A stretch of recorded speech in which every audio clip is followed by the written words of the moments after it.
여러분, 두 종류의 남편이 있다고 그럽시다.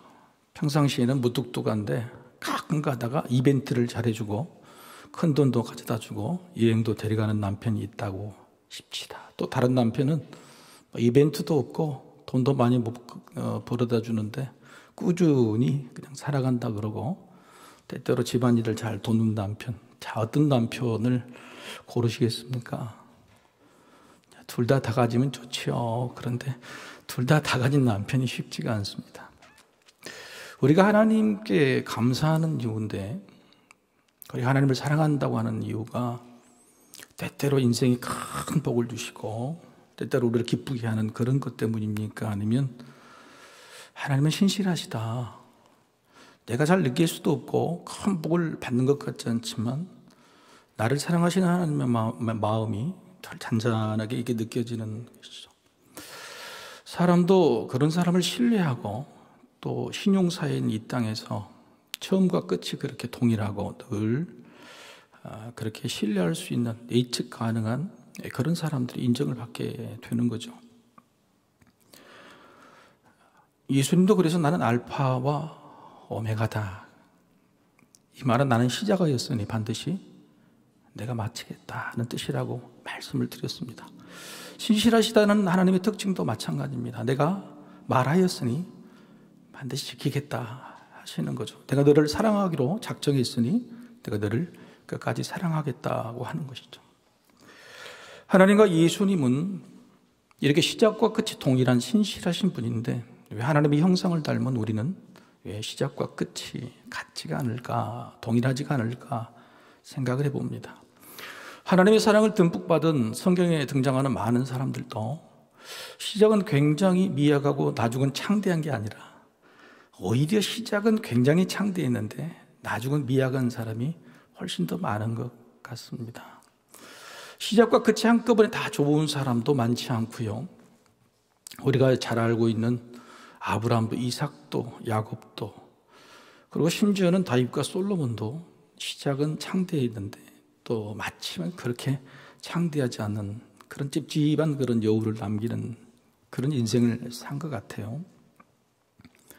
여러분, 시작과 끝이 인생에 둘 다 좋으면 얼마나 좋겠습니까마는 만약에 하나만 좋을 수 있다면, 시작이 좋거나 끝이 좋을 수 있다면 여러분 무엇을 선택하겠습니까?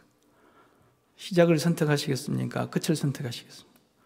그렇죠. 대부분 끝을 선택한다. 그런 생각을 있는 것은 성경이 우리에게 그렇게 알려주고 있기 때문에 그렇습니다. 예수님은 늘 그랬죠. 시작은 너희들이 볼품이 없고 또 어렵고 힘들지만은 나중에 좋으면 된다. 돌아온 탕자 이야기, 포도원의 두 아들 이야기, 또 수많은 이야기들도 시작은 힘들고 어렵지만은 마지막까지 마지막 잘하면 된다는 거죠. 포도원 품꾼, 오후 5시에 데리고 온 품꾼도 시작에는 택하지 못했지만 오후 5시 늙음하게 마지막에 택함 받은 백성도 그때까지 기다리고 있으면 된다. 하나님이 사랑하신다고 하는 것이죠.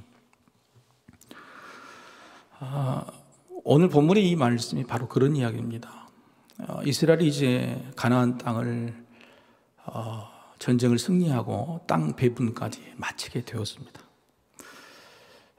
가나안 땅에 들어오는 것은 우여곡절이 있었죠. 들어와서도 하나님께 순종하지 못해서 43년의 광야 생활을 했고, 그리고 가나안 땅에 들어와서도 하나님께서 그렇게 승승장구하셨지만은 마지막 순간에 7지파가 왜 우리 땅을 적느냐, 왜 우리 땅은 힘들고 어려운 땅을 주느냐 해서 남과 북이 나눠줄 수 있는 그런 위기의 상황, 여호수아가 잘 대처했다고 지난주에 말씀을 드렸습니다. 땅이라는 것이 특별히 참 마무리를 잘해야 되는 것 같아요. 마무리를 잘해야 돼요. 여러분, 지금 제주도라는 땅이 막 폐허가 되고 있는 거 아십니까? 너무 난개발을 해서 지하수가 고갈이 되고 있답니다. 지하수가. 심지어는 제가 아는 목사님이, 제주도에 사시는 목사님이 제주도에 3분의 1은 중국 사람이 샀는데 땅을 사서 좋은 곳에 모든 건물, 리조트, 호텔 이런 걸 짓다가 이번에 중국 부동산 경기가 안 좋아진 바람에 전부가 폐허로 마무리된 채로 다 철수하고 나가버렸대요. 그래서 이 제주도 땅이 지금 심각한 상태로 마지막 정리를 못하고 있는 정도가 됐죠. 여러분, 지금 아까 집사님 기도 중에도 말씀하셨지만은 이스라엘이 지금 분쟁이죠. 이 분쟁도 사실은 이런 땅에 대한 것들을 정리를 잘 못해서 이런 문제가 생긴 겁니다. 1948년 이스라엘이 60년 동안에 이스라엘 계속적으로 이주에 들어갔다가 1차 중동전쟁을 통해서 독립을 하게 됐죠. 근데 그때 얻은 땅은 굉장히 작은 땅이었습니다. 2차 중동전쟁, 수에즈 문제, 운하 문제, 그리고 3차 중동전쟁이라고 알고 있는 1967년에 6.1전쟁이죠. 6.1전쟁을 통해서 이집트와 시리아, 요르단 연합군들을 우리 이스라엘이 제대로 6일 만에 물리쳐가지고 그때 지금 있는 땅들을 확보하게 된 겁니다. 그때 점령하고 있던 이집트가 점령하고 있던 가자 지구, 또 시리아가 점령하고 있던 요르단 서한 지구 같은 것들을 이스라엘이 점령해서 주도권 행사하게 되는 거죠. 근데 거기가 여전히 지금도 불씨가 된 겁니다. 그러니까 가자 지구나 이 요르단 서한 지구 같은 경우는 이스라엘이 점령해서 주도권 행사했지만 가자 지구는 빠져나왔습니다.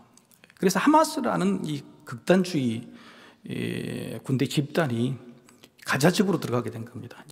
이스라엘이 빠져나오니까 거기에서 정당의 형태로 정권까지 잡게 돼서 무력 투쟁을 이번에 하게 된 거죠. 이스라엘 백성이 만약에 여호수아서에 나오는 이 팔레스타인이 블레셋 아닙니까? 블레셋에서 나온 블레셋 족속의 이름이 팔레스타인이 된 거잖아요. 그걸 잘 정리를 해버렸다면 이런 일이 없었을 거고 1000년간에 2000년간에 자기 땅도 빼앗기는 일도 없었을 겁니다. 뒤늦게 정신 차리고 그 땅에 다시 들어갔더니 지금 다시 가나안 전쟁을 지금 여호수아가 여호수아 때 하지 못했던 그 마무리를 지금 하려고 하니까 너무너무 힘들고 어려운 상황이 된 것이죠. 이걸 신앙적인 역사로 보면은 그냥 뭐 종교 간의 분쟁, 인종 간의 분쟁이 아니라 그냥 하나님의 말씀을 그때 지켰었더라면 이렇게 자손 만들어 힘들고 수만 명의 사람이 죽지 않을 수 있었는데 이런 일이 생기고 만 것입니다. 오늘 땅을 배분을 전부 일단은 다 하게 됩니다. 땅을 배분할 때에 여호수아가 자기가 할 수 있는 일은 최선을 다해서 마무리를 해요. 특별히 공정의 개념을 가지고 땅을 잘 나누려고 합니다. 공정해야 싸우지 않을 거 아닙니까? 이스라엘 민족의 조상들도 보면 전부 다 공정하지 못해서 에서와 아벨 문제, 그리고 가인과 아벨의 문제, 그 다음에 에서와 야곱의 문제, 전부 다 공정하지 못하는 거죠. 그 다음에 요셉과 다른 형제들의 싸움에도 부모가 공정하지 못한 중재를 통해서 분쟁이 일어났고, 여호수아는 이런 역사적인 사건을 통해서 내가 하나님의 명령을 실천할 때에 내가 할 수 있는, 사람으로서 할 수 있는, 지도자로서 할 수 있는 공정함을 기해야 되겠다라고 몇 가지 기준을 가지고 합니다. 첫 번째가 뭐냐면 경계를 따라서라는 말입니다. 경계를 따라서. 그러니까 계속적으로 경계를 따라서 지파에게 배분을 했다고 이야기를 하죠. 경계라는 것이 참 중요합니다. 그 경계라는 상징으로 레이저로 측량을 한 게 아니라 지명을 전부 다 기록해놔요. 지도도 없고 그래서 하나님이 쓰신 기록 문서에다가 전부 지명을 기록해서 지명 여기에서 여기까지라고 하는 경계를 측정해 둔 거죠. 그래서 이스라엘의 지명은요, 2000년 전 1500몇 년의 지명과 지금이 비슷한 곳이 굉장히 많습니다. 우리나라 특허인계는 지금 많이 변했잖아요. 근데 굉장히 그 지명이 위주로 많이 했기 때문에 여전히 이스라엘에는 이때 그 성경에 나오는 지명들이 그대로 사용되고 있는 게 꽤 많다 하는 것이죠. 이 경계라는 것이 참 중요합니다. 경계는 이스라엘 백성들 자기들이 직접 나눴잖아요. 합의를 해서. 그래서 경계를 지키는 것이 얼마나 중요한데, 지금 중동전쟁도 사실은 3차 중동전쟁 때 받았던 그 약속했던 그 땅들을 협정을 이스라엘이 지키지 않아서 그렇습니다. 그러니까 특히 가자지구 말고 서한지구, 요르단 서한지구에 있는 굉장히 중요한 이스라엘 중부에 있는 곳에 이스라엘이 유대인 정착촌을 만들기 시작해요. 그러니까 팔레스타인을 점령했다고 그래서 저희들이 이제 보장을 해줬는데도 불구하고 유대인 정착촌을 만들어서 60만 명, 80만 명까지 이주를 시킵니다. 그리고 2002년대에서는 아예 장벽을 설치를 해버립니다. 팔레스타인에게 이스라엘 유대인들 정착촌을 보호하기 위해서. 그러니까 약속했던 경계를 유대인들이 사실은 조금씩 허락하고 있었던 거예요. 팔레스타인. 그래서 팔레스타인이 굉장히 이제 흥분했고, 또 하나는 2020년, 불과 몇 년 전이죠. 아브라함 협정이라 해가지고 이 팔레스타인을 제외한 그동안에 이 중동인 아랍권들, 시리아, 요르단, 아랍에미리트 이런 나라들과 이스라엘 협정을 맺어요. 싸우지 말자. 그랬더니 이제 팔레스타인에 있는 그 강력 이 군사 조직들이 자기들의 존재 위기감이 생기니까 이런 일을 이제 벌이게 됐다고 정치가들은 이야기하죠. 경계가 틀어지면 이런 문제가 있는 겁니다. 남의 경계를 조금씩 들어가는 것보다도 사실은 우리의 경계를 조금씩 양보하는 마음이 참 중요하죠. 여러분, 우리 교회도 땅이 굉장히 크잖아요. 땅이 큰데 땅의 경계가 좀 모호해요. 여러분, 우리 주차장이 다 우리 땅이 아닙니다. 자, 그쪽 무렵에는 교육청 땅이기도 하고 동구청 땅이기도 하고 도리부주기도 하기도 하고 그렇습니다. 그래서 그분들은 절대 경계를 빼앗기지 않으리라고 해서 거기다가 다 말뚝도 박아놓고 조그만 경계표를 다 세워놓기도 하고 저기 밖에다가 사진도 붙여놓기도 합니다. 뭐 그렇게 하시라고 그러죠. 우리는 어떻게 했느냐 이거죠. 여러분, 이쪽에 우리 골목이 하나 있을 겁니다. 한옥과 경계에 있는 우리 그쪽의 골목에 이번에 이제 모둠터를 만들면서 나무로 이제 이렇게 벽을 세웠잖아요. 근데 그 벽을 세운 그 한계가 사실은 우리 땅에 있는 경계보다도 훨씬 안쪽으로 들어와서 짓게 된 겁니다. 우리가 거기다가 측량을 해서 우리 따로 지으려고 그러니까 주변에는 이제 이웃들이 오셔가지고 왜 남의 땅에다 침범하냐 그래서, 아니 우리가 측량한 것은 여기가 우리 땅이다 모르고 계셨던 거예요. 그래서 하신 말씀이 차가 2대가 교행할 수 있도록 한 40-50cm만 좀 안쪽으로 들여달라 이렇게 했죠. 여러분, 그것도 굉장히 긴 땅인데 여러분, 우리가 어떻게 했을까요? 안 된다고 못을 박았을까요? 그렇게 하십시다 하고 안쪽으로 들여서 우리가 땅을 친 거죠. 하나님께서 우리에게 주신 경계라는 게 있는데 그 경계는 남의 것을 탐하고 확장하려는 경계가 아니라 내가 할 수 있으면 양보했으면 조금씩 양보해서 화해하고 화목하고 예수 그리스도의 십자가의 놀라운 화해 정신을 만들어가는 게 굉장히 중요하다고 하는 것이죠. 두 번째 공정으로서 세운 기준이 뭐냐면 가족대로 나눠주었다고 합니다. 가족대로. 지파 밑에 가족이 있습니다. 가족. 이 가족대로 했다는 것이 무슨 말이냐? 성경에 보면 성경에서 모든 경제 단위는 뭐냐면 가족입니다. 가족. 여러분, 화폐 중에서 데나리온이 있잖아요. 데나리온이 1데나리온이 우리가 알고 있고 하루치 품삯 그렇게 이야기했죠. 하루치 품삯입니다. 그러면 1데나리온이 한 사람이 하루치 먹을 음식입니까? 아니면 그 한 가족이 먹을 음식입니까? 그렇죠. 성경에는 한 가족이 먹을 수 있는 하루치 음식, 그걸 이야기하는 겁니다. 성경의 모든 기준들은 다 그렇게 기준이 되어 있어요. 하나님이 우리에게 주신 하나님의 사랑은 뭐냐면 가족 단위예요. 가족 단위.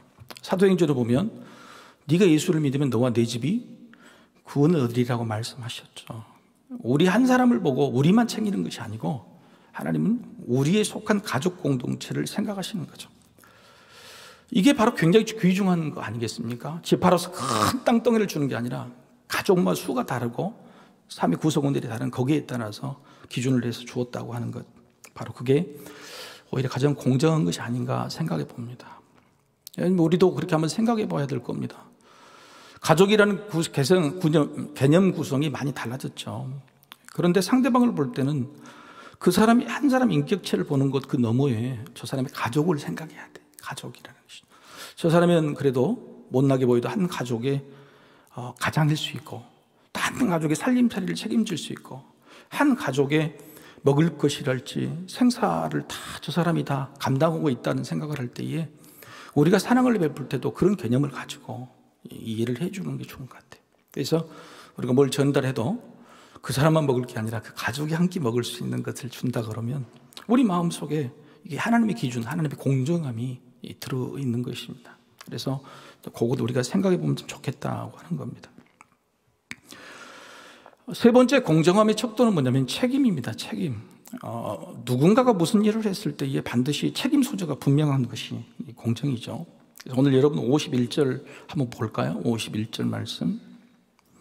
모든 걸 다 끝내놓고 딱 한 줄 이렇게 기록합니다. 제사장 엘아살과 눈의 아들 여호수아와 이스라엘 자손의 지파의 족장들이 실로에 있는 회막문 여호와 앞에서 제비 뽑아 나누는 기업이 이러하니라. 이에 땅 나누는 일을 마쳤더라. 아멘. 그렇게 마지막에 사람 이름을 적죠. 제사장 엘아살, 눈의 아들 여호수아, 그리고 각 지파의 족장들이 이 일을 했다고 지금 적는 것입니다. 여러분, 어떤 건물 앞에 마지막에 건물을 지을 때 그 밑에다 갖다 쓰잖아요. 다리 같은데 누가 지었다, 맨날 며칠에 설계했다, 감리했다는. 이게 자랑이 아닙니다. 여러분, 자랑이 아니라 책임이에요. 책임. 하나님께서 하나님이 맡기신 일들은 반드시 책임 소재가 분명합니다. 내가 너에게 맡긴 일이라는 거예요. 두리뭉실하게 마무리를 못한 사람 중에서 책임감이 없는 사람이 꽤 많아요. 여호수아는 자기에게 맡겨진 이 책임을 이름을 딱 여기다 적을 정도로 책임감 있게 맡겼다고 하는 것이 굉장히 중요하죠.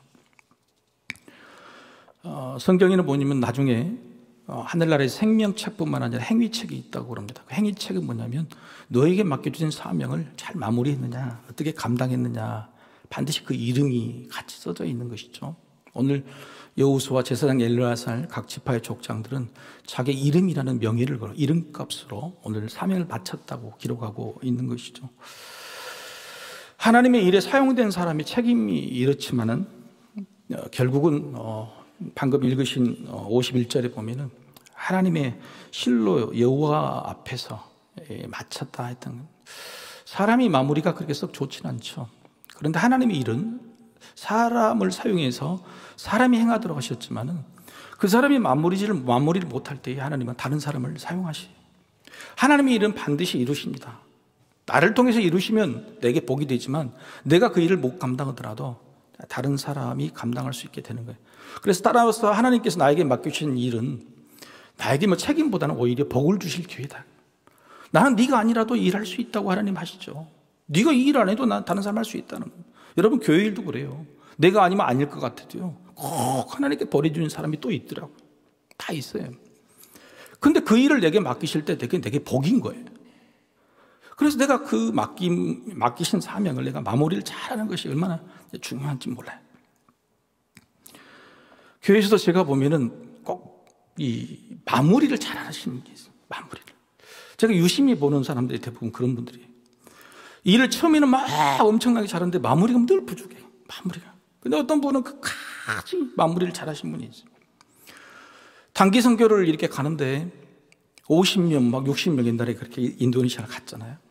짐도 너무너무 많고 사람들 챙기기도 복잡하고 그러는데, 그런데 앞에서 인도 온 사람은 앞장서서 가는데요, 늘 두려운 것이 뭐냐면 저 뒤에 사람이 다 따라 붙었을까, 짐이 다 빠졌을까, 이런 것입니다. 그래서 바로 이런 전체 하는 일 중에 마지막 역할하는 게 라스트 키퍼라는 사람이 있어요. 라스트. 이 사람은 늘 제일 뒤에 항상 마지막에 떠나면서 사람들이 숫자를 다 세어리고 다 갔다, 남겨진 짐이 있는가 확인해보고 그런 것이죠. 여러분, 집에서 여행 갈 때에 자식들 많이 챙기고 뭐 하다 보면은, 예? 우리는 운전하고 목적지 정하고 막 그러는데, 근데 누군가가 남아서 가스불도 좀 껐는지, 전기불도 좀 껐는지, 핸드폰도 다 챙겼는지, 지갑도 챙겼는지. 저기에도 외부로 행사 나갈 때 꼭 해마다 듣는 소리가, 어머 목사님 냉장고에다가 음식 놔두고 와버렸어요. 냉장고에 넣어놓고 안 가져갔다는 거예요. 얼마나 중요한 음식이면 냉장고에 넣어놓고 안 가져가면 어떻게 할 거냔 말이에요. 그런 일이 많다는 거예요. 인생에도 라스트 키퍼가 필요해요. 근데 그게 사람으로서는 한계가 있는 거예요. 놀랍게도 하나님이 그 일을 해주시는 거예요. 그래서 이 땅에 보내주신 라스트 키퍼가 누구예요? 예수님이에요. 그 이야기 때 그 시절에 하나님께서 많은 사명자들을 맡겨주셨지만 제대로 마지막 마무리가 잘 안 됐단 말이에요. 너에게 참 목자 선한 목자가 없다. 예수님 보내주셨어요. 라스트 키퍼로 탁 참 목자를 보내주셨어요. 그리고 다시 하늘로 올라가신 다음에 여전히 사람들은 죄악 가운데 이게 살고 있는, 예수님을 마지막 라스트 키퍼로 딱 보내주실 것이다. 할렐루야. 그렇죠. 우리의 삶도 예수님을 닮아서 내가 라스트 키퍼가 되자, 이런 마음이 있어야 돼요. 우리 옆 사람한테 한번 이야기합시다. 제가 라스트 키퍼가 되겠습니다. 예, 그 말은 뭔 말이냐면, 당신이 힘들 때에 내가 뒤에서 안아주고 당신을 위해 기도해 주겠습니다 하고 서로가 하는 게 중요한 거예요. 이게 얼마나 중요해요? 이름 드러나지 않고 앞장서지 않는 일이고 폼 안 나는 일이지만 뒤에서 누군가는 마무리하고 따둑거리고 상처받은 사람 위로하고 쓸고 닦고 물건을 제자리에 놓는 사람이 필요하단 말이죠. 근데 그 일들을 하는 것이 얼마나 중요한지 여호수아와 엘르야사는요 사실은 그 일까지 마무리를 잘했다고 하는 겁니다. 네 번째는 보상입니다. 보상. 공정함이 있어야 되려 그러면 보상. 여러분 첫 번째가 뭐라고 했죠? 기준이? 경계를 세우는 거죠. 경계를 넘어가면 두 번째? 그죠. 헤아리는 겁니다. 가족 단위죠. 그 뒤에 숨어 있는 보필해야 할 사람들까지 숫자를 생각하는 겁니다. 세 번째는 책임이에요. 네 번째는 보상을 해야 돼요. 잘한 사람한테 보상을 해야 되는. 이제 보상의 문제가 남아 있는 거죠. 누구를 보상해야 될까요? 이제 남아 있는 사람 여호수아밖에 없는 겁니다. 갈렙은 이미 땅을 받았고 이스라엘 12지파는 다 받았죠. 레위 지파 이야기는 이미 이제 받았지만 이제 다음 나오게 됩니다. 여호수아에 대한 보상 문제가 남아 있죠. 근데 여러분, 여호수아가 보상을 요구했을까요? 아니면 하나님이 여호수아에게 주라 그랬을까요? 여러분, 이 문제에 대해서 한번 생각해 보자. 50절 말씀이죠. 50절 말씀 같이 읽어봅시다. 자, 시작. 곧 여호와의 명령대로 여호수아가 요구한 성읍 에브라임 삼지 딥납세라를 주매 여호수아가 그 성읍을 건설하고 거기 거주하였더라. 자, 그러면 하나님이 명령해서 주라고 그러신 겁니까? 아니면 여호수아가 요구한 겁니까? 이 말씀에 한번 보세요. 아니 말씀 읽으셨잖아요. 그 말씀. 하나님이 주라고 한 거예요. 여호수아가 요구한 거예요. 여러분, 이게 굉장히 중요해요. 오늘 이 본문의 내용은요, 여호수아는 아직 죽으려면 멀었습니다. 우리 인생의 우리 삶 가운데는요, 사역의 마무리, 인생 일의 은퇴가 있어요. 65세는 65세, 70세 일의 은퇴는, 일이 은퇴는 거지 삶의 은퇴는 아니잖아요. 그래서 이 일을 은퇴하는 순간에 여호수아가 어떤 모습을 보이냐고 하는 겁니다. 여호수아는 이 일을 은퇴한 다음에 3의 은퇴까지 많은 시간이 필요했어요. 아직도 역할을 하게 됩니다. 이 일을 은퇴할 때에 지가 요구해서 가져갔는지 하나님 주라고 했는지 그게 이제 드러나는 거라 말이에요. 요즘 한국계 분쟁이 대부분 목사가 은퇴할 때 나타나는 거 아니에요? 그렇죠? 목사가 은퇴할 때 원로라는 이름으로 또 좋지 않은 모습으로 은퇴하는 이 문제가 굉장히 문제가 되죠. 그런데 이게 교회만의 문제일까요? 세상의 은퇴도 마찬가지인 거예요. 세상의 일을 은퇴할 때 얼마나 아름다운 모습으로 은퇴하느냐, 거기에 따라서 삶의 은퇴까지의 여정이 결정이 돼요. 본의가 60에 삶의 은퇴를 하고 일의 은퇴를 하고 그 다음에 30년은 다시 사시고 90세까지 사셔야 될 거 아닙니까? 일도 30년 하고 일의 은퇴된 다음에 30년도 삶의 은퇴를 준비하는 기간인데, 삶의 은퇴를 준비한 이 30년 기간이 인생의 마무리를 잘하는 기간이라고 해요. 그러려면은 일을 은퇴할 때 어떻게 하느냐, 여호수아가 오늘 보여주고 있다고 하는 겁니다. 여호와의 명령대로라는 것은 갈렙과 여호수아에게 약속하신 겁니다. 하나님께서 신명기와 출애굽기에서 내가 너에게 기업을 주겠다고 약속했어요. 너희 둘만이 나를 믿었다, 신실했다 그래서 하나님이 명령하신 대로 주겠다고 약속하신 거예요. 그리고 뒤에 요구는 무슨 말이냐면, 하나님이 주시겠다고 땅을 했으니 여호수아에게 그럼 네가 원하는 땅을 말해봐라. 그럴 때 여호수아가 나는 이 땅을 주십시오라고 요구했다고 하는 겁니다. 근데 놀랍게도 여호수아가 요구하는 딥납세라라는 땅은요, 불모지입니다. 산지 중에서 불모지예요. 불모지. 에브라임 지파에 속한, 자기 에브라임 지파니까 에브라임 지파 안에서 경계를 넘어지지 않죠. 에브라임 지파에는 산지가 많아요. 오히려 유다 지파랄지 다른 지파에 가면 훨씬 좋은 땅이 있고, 여호수아는 그런 것도 요구할 만한 자격이 있죠. 탈락을 하면 안 주겠습니까? 그런데 나는 에브라임 지파이기 때문에 그 경계를 벗어나지 않아요. 그 에브라임 지파 안에 좋은 땅이 아니라 제일 안 좋은 땅, 산지, 불모지를 달라고 하는 겁니다. 딥납세라. 그것도 또 놀라운 말이 있죠. 이 50절에, 여러분 저 뒤쪽에 50절 다시 한번 보실까요? 딥납세라를 주매 여호수아가 그 성읍을 뭐하고요? 건설하고 거기 거주했다. 건설하다는 말은요, 새로 만들었다는 뜻이 아니에요. 엄청난 뭐 집을 짓고 노후를 준비하고 뭐 센터를 만들고 이 집 끝이 한 게 아니에요. 이 건설은 히브리어 말은 중수했다, 중축했다. 이 딥납세라가요, 폐허가 된 겁니다. 가나안 전쟁 정복 당시에 완전히 폐허가 돼가지고 불타버린 그런 곳이에요. 다 무너진 곳을 다시 폐허처럼 것을 일으켜서 세워냈다고 하는 거예요. 여러분, 이게 진짜죠. 이게 이런 거죠. 왜 여호수아가 이런 일을 달라고 그랬을까요? 이 일에 은퇴를 하면서 나는 일 그만이라고 하는 게 아닙니다. 이스라엘 백성들이 12지파가 지금 땅을 받았죠. 땅을 받았기 때문에 일 끝났습니다가 아니에요. 그때부터 지파에 속하던 그 땅들을 전부 다 건설하고 건축하고 지금 팔레스타인 분쟁의 그 불씨들, 가나안 원주민들 쫓아내는 작업들을 해야 된다는 거예요. 마지막 은퇴하는 그 순간까지도 여호수아는 내가 그 일을 감당하겠다. 이스라엘 백성들에게 본이 되려고 그 땅을 달라고 한 겁니다. 너무나 아름답죠. 결국 여러분 이런 아름다운 일의 은퇴를 통해서 여호수아의 권위는요 계속 살아있어요. 그래서 한날 훗날 죽을 때까지도 여호수아의 권면의 말이 이스라엘 백성들에게 굉장히 먹히게 됩니다. 한국 교회가 왜 이렇게 힘들게 됐을까요? 은퇴하신 분들이 아름답게 은퇴하지 못해서 그분들의 말에 권위가 없는 거예요. 저희 노예도 그렇고 총회도 그렇고요. 은퇴하신 분들이 아름답게 은퇴했어요. 일의 은퇴를 아름답게 해서 삶의 은퇴까지 그 아름다운 은퇴를 가지고 있다면 권위가 있었을 겁니다. 교회마다 분쟁이 생기고 아픔이 생겼을 때 이분들이 하는 말이 큰 도움이 되고 지표가 됐을 겁니다. 그런데 그 일의 은퇴에 아름답게 하신 분들이 많지가 않아요. 그래서 권위가 없는 겁니다. 그분들이 죽을 때까지 삶의 은퇴까지도 권위가 없게 되는 거예요. 이게 문제인 거죠. 저도 참 기도하고 있습니다. 저도 마지막에 노역이 생기지 않도록. 저도 일의 은퇴는 이렇게 아름답게 하고 싶은 생각이 지금도 기도하는 게 기도예요. 여러분 가정에서도 마찬가지, 여러분 집에서도 여러분 일의 은퇴를 자식들 앞에서 잘 하십시오. 자식들 앞에서. 여러분이 교회에서 직보를 은퇴했더라도 여러분 죽을 때까지 신앙에서는 은퇴가 없잖아요. 신앙생활을 어떻게 할 것인가? 내가 교회에 본을, 자식들에게 본을 보이는 그 일들을 무엇을 어떻게 할 것인가? 그것들을 잘해야 권위, 권세가 생기는 것이죠. 오늘 여호수아를 통해서 배운 일의 마무리 몇 가지를 정리해 보십시다. 한번 따라해 보실까요? 사명은 넓게 해석하라.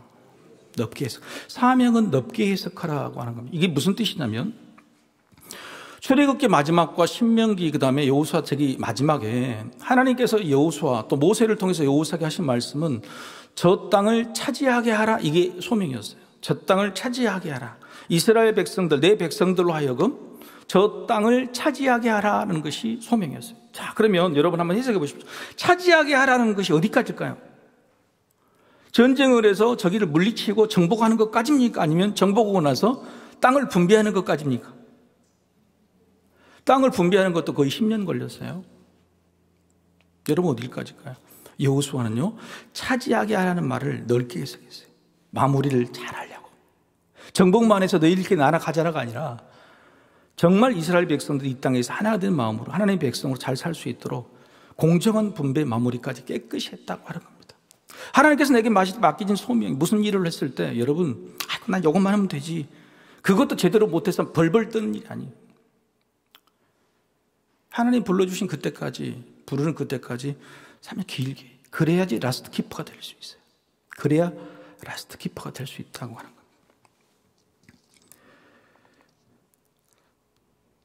넓은 사명, 긴 사명으로 해석해야 돼요.